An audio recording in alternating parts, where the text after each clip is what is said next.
book lovers. My name is William Sterling. I'm an author, editor, screenwriter, sometimes actor, and I don't know. Now I'm the host of this podcast web series. I don't know what this is about to turn into. Welcome to the pilot episode, though, of You've Got Red on You. We're going to have a good time. I've got lots of fun guest ideas lined up, including Trevor Williamson of SLEY House, my good friend, my ride or die, the one person I have enough blackmail on to drag into this first episode. He has generously agreed at gunpoint to be our guinea pig for this first episode, where I won't know what the hell I'm doing. Trevor, can you properly introduce yourself to the viewers before we kick this thing off? Yeah, I'm Trevor Williamson. I don't know what the hell I'm doing either, so this is just going to be a fun time. In my professional life, I work as a professor of world literature, and then in my private life, I run Slay House Presents, which is a podcast where I talk to a whole bunch of different writers from across speculative genres. And we are recording in my library, which I never show anybody because it is crazy town in here. Yeah, and you are the mayor. Perfect. Slay House, if you have not listened to it, it's a fantastic podcast. I started your episode with CJ Lead about American Rapture today while I was at work, which was maybe not the right move, so I paused That it is without a coming tough back to conversation. it. But um the idea of this podcast is I am spooky person. I know a lot of spooky people. One of my favorite things to do is to talk to you and all the other spooky people I know about the books. And I feel like podcasting or this web series, or again, what the hell am I calling this thing? This is the best chance I get to just sit down and kind of shoot the shit with you all. So I'm so thrilled about this. The idea of the show is I'm going to bring on another guest for each episode. They're going to be short, quick, snappy, game show style episodes where I give you all a chance to gush about three books that you ostensibly like. But we're going to have some targeted prompts to try to get you there. So it's not just you turning around and being like, oh, this book from my shelf, I like this one. No, we want chaos. And I am the chaos master. I am the puppeteer. So here's how this is going to work. The setup is kind of like the Criterion Closet videos, right? So with the Criterion Closet, they bring in a special guest for each episode. They have this curated selection of great movies that the guest gets to walk through. They find a couple that they really love and they talk about why they love it. Same vibe, but instead of trying to fly everybody out to Atlanta, which nobody comes to Atlanta, I'm just going to go into your living rooms. We're going to use your bookshelves because in theory, you have curated a collection of books that you think are great also. So let's use your curation skills. I'm saying curation a lot right now. It's great. It's my word of the day. Drink every time he. But here we go. So here's the actual rules. I have three different themed questions for you. I'm going to read the question out loud. You are going to get just a moment to think about a book that would fit that category for you. And then you are going to have 30 seconds on the clock to find a book on your bookshelf that matches that description. You might not find the book you were looking for to start with. You might be really upset because the book you wanted to grab is in the other room or upstairs or something. Too bad. You grab what you can find, and then we're going to talk about it, and we're gonna get really excited. So, how are you feeling? We ready to play? Yeah, let's go. All right. So, first question. I'm going to start you with one that's kind of a layup as far as the game mechanics go. So, first theme, first question. Can you find a book that, in your opinion, doesn't get enough attention? Ready, set, go. Right. 30 I know seconds on just the the one. clock. I know And just the one. this is part of the fun of this is now we get to watch you like sprint around your room Yes. and dig through This stacks is like a this madman. is like what you can't see are the floor 20 seconds stacks. left. We're not going to get into I know where it is. It's right here. Oh, okay. Yeah. But we're not going to get into the mess of my floor stacks, which is a disaster. We got 5 seconds Also, left.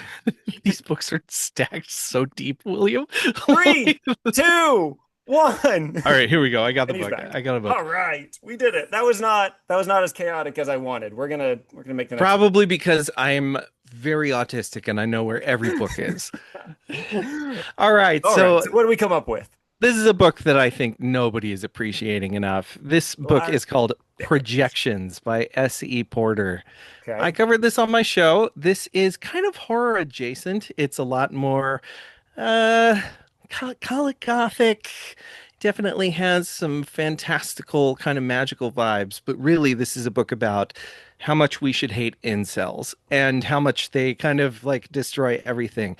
Is about a young woman who is killed in kind of the prime of her life by a would-be sorcerer who then becomes attached to her ghost, or rather, her ghost becomes attached to him.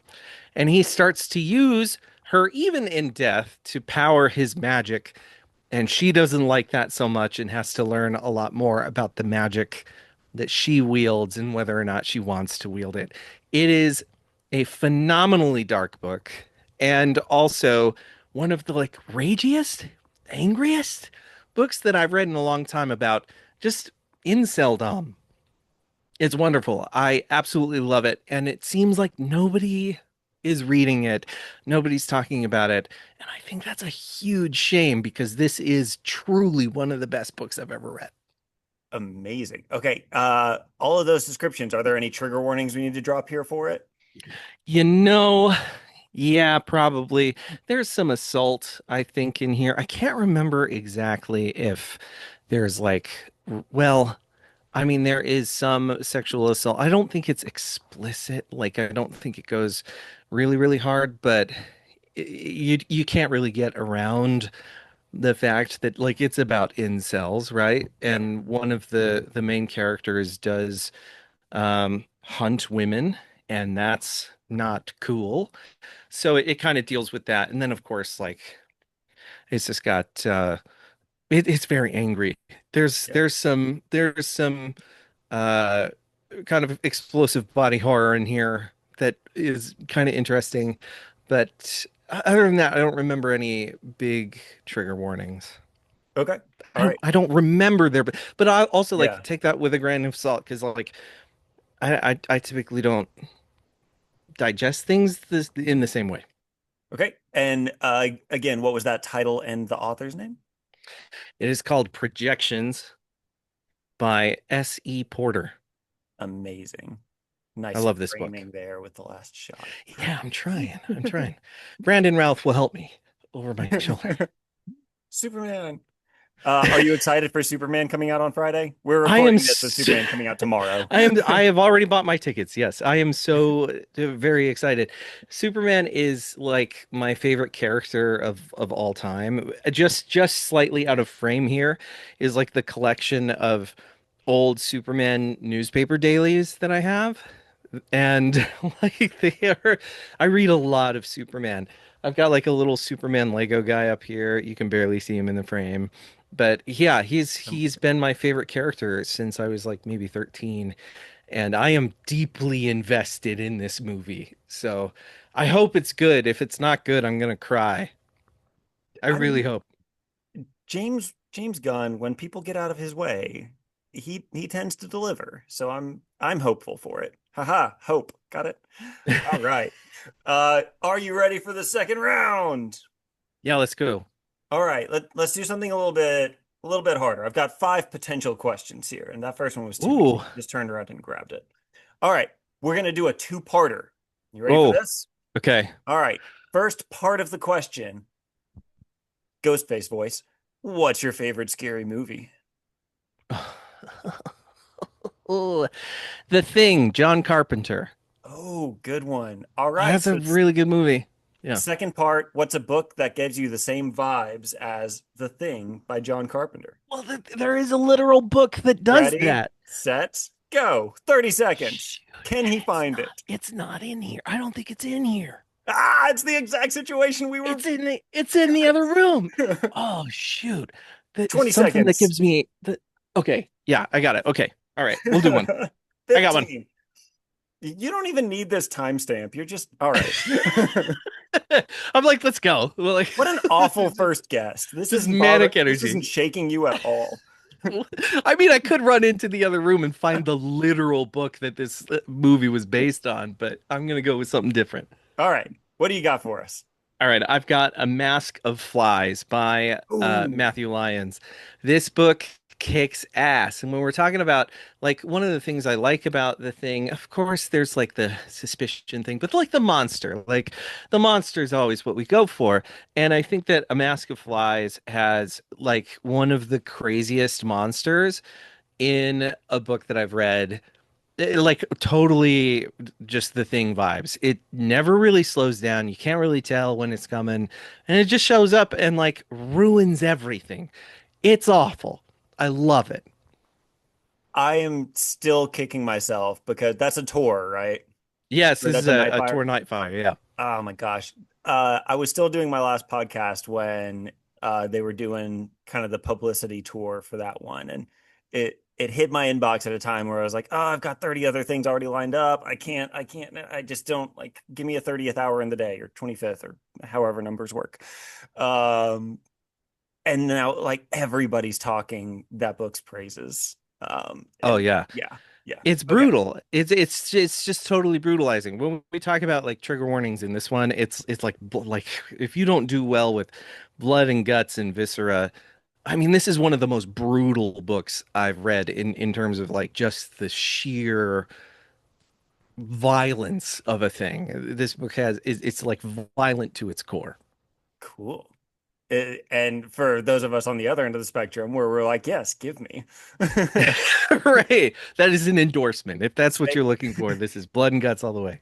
say less, say less. All right. So we've got one last round ahead of us. I haven't really given you a challenge yet, it doesn't seem like. This is bothering me. Um, but okay, if we're no, screw it. I don't need to shoehorn the game into my preconceived notions of what the game should be. This is working. I'm enjoying this. So let's just roll with it. Let's give you another one that you're probably just going to turn around and pull something off the shelf, and it'll be like, "Yep, nope, you nailed it again." Um, Third one, another effectively layup, probably, but you do you. Could you find a book that got so much hype and deserved it? Hype and deserved it. Yeah. Whoa. Ready, set, go. This is gonna be tough because like I feel like maybe I'm cheating a little bit, but because I was maybe part of the hype. Okay. Oh. The hype rises, So brother. I'm like, Fifteen do I want to seconds. cheat? Do I want to cheat? 15 seconds. Okay, okay. I actually haven't talked about this one. Okay. Here Oh, we he's got go. to go to the top shelf. Here we go. Here we It's go. one of those expensive top I'm shelf like, I was reads. like thinking really hard. Like, what have I not talked about like on my show? What have I not actually had and had like a finger on, trying to promote? This one is Chain Gang All Stars by Nana Kwame Adjei-Brenyah. And Awesome. this is I know it's labeled as science fiction. You could label this as horror. This is dystopian sci-fi, but it's got so many horrific elements because it's about incarceration and like what if we took our incarcerated and put them into death fights and telecasted it on ESPN.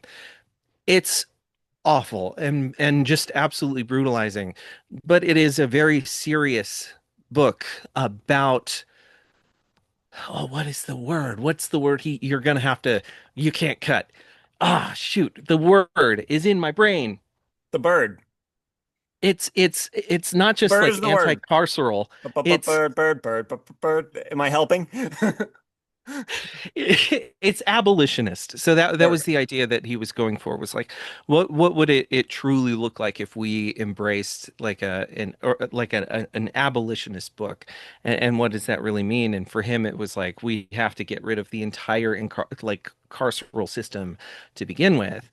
And so this book is just like the extreme of like what happens when we take that carceral system and put it to its extreme. What happens when we have a capitalist engine that is so invested in like turning out every inch of profit that we can from a person, and we get this book.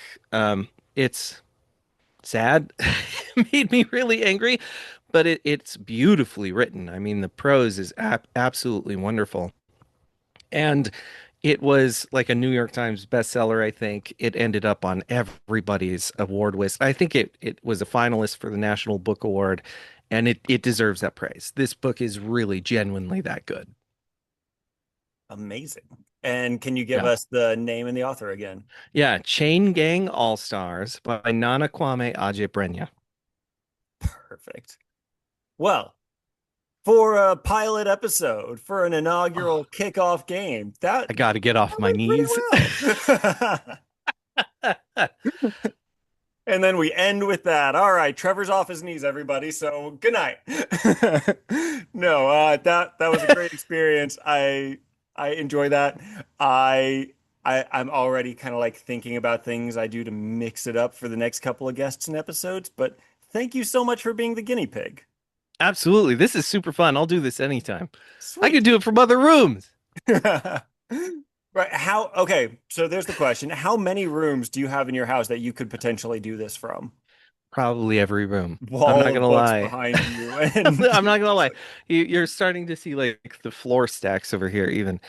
I have stacks of books in every room. There is not a room in the house. Even the kitchen has stacks of books. I mean, they're cookbooks, but they still have stacks of books. And it's like truly an obsession. And I don't let anyone in my house because if they ever see how I live, they probably would like never speak to me again. But it's just books. It's but like this is my life's passion, and I live in them like eternally. So I could never have enough. I'm gonna get crushed by all these books and die, and that's the way I should go out of this world. perfect outro. And for your tombstone, can you remind everybody what your name is, where they can find you on socials, all that stuff to wrap up? Yeah, Trevor Williamson. You can find me at Slay House Presents on basically any platform but like Facebook or TikTok. I don't think I'm on TikTok, but that's SLEY House Presents. Awesome. Well, thank you for being here, everybody at home. Thanks for watching. Hopefully, you pick up one of the books that Trevor recommended, and we will see you next time. Now, get to reading.